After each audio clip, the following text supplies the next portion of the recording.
myself am born in San Pedro, and I've grown up and lived in this area my whole life.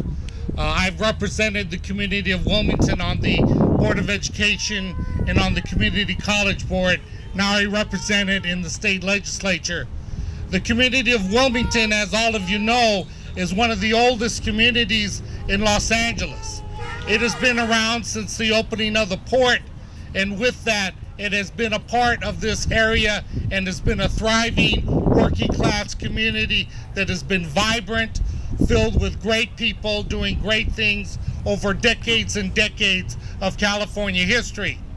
The people of Wilmington have also always lived as neighbors and next to the port, the refineries, the industrial band that exists in this part of the county of Los Angeles. What the discussion is today, and candidly what the demand is today of our neighbors here at Tesoro and Valero, is the demand is that they be good neighbors. I'm telling you realistically, the refineries and the oil industry as a part of Southern California is not going anywhere. I'm here to tell the refineries that the residents of Wilmington are not going anywhere. We're here together forever. And in that context, people have to work together to have an environment where they can live, where they can thrive, and it's the right that it be an environment where people can live healthy and have good air in a clean environment.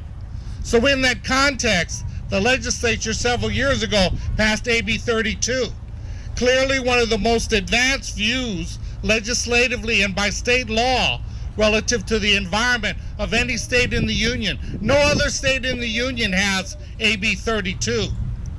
It establishes very ambitious goals relative to air quality, but I contend that we have to reach for the stars if we're even thinking we're going to hit the moon.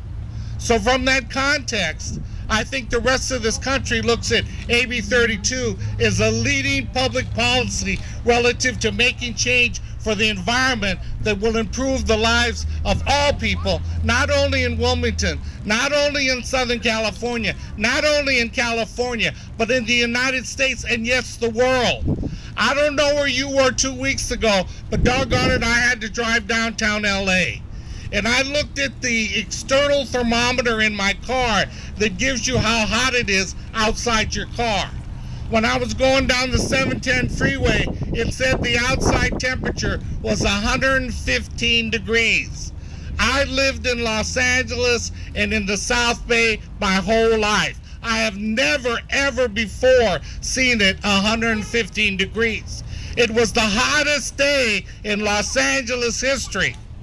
Now, those of you that live in this area like I do, you got to know that summer keeps getting later and later and later.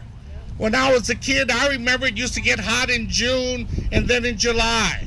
Now it gets hot in August, and now it's getting to September and into October, the hottest day in the history of Los Angeles.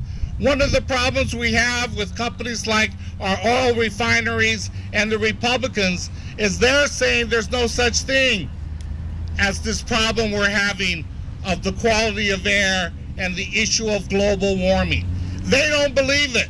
They don't believe it. Well, I'm telling you, I don't need a scientist. I don't need any study. All I need to do is live here and know that global warming is happening because it's getting hotter and hotter during the later part of the summer than it's ever been ever before.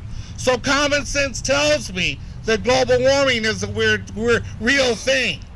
Common sense then tells me that Proposition 23 trying to stop AB 32 is not the right thing.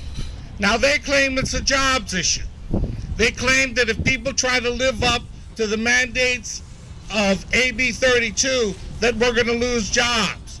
Well, I'm here to tell you some jobs may be lost if the companies are making extreme pollution, because that no longer is going to be the case. But as sure as polluting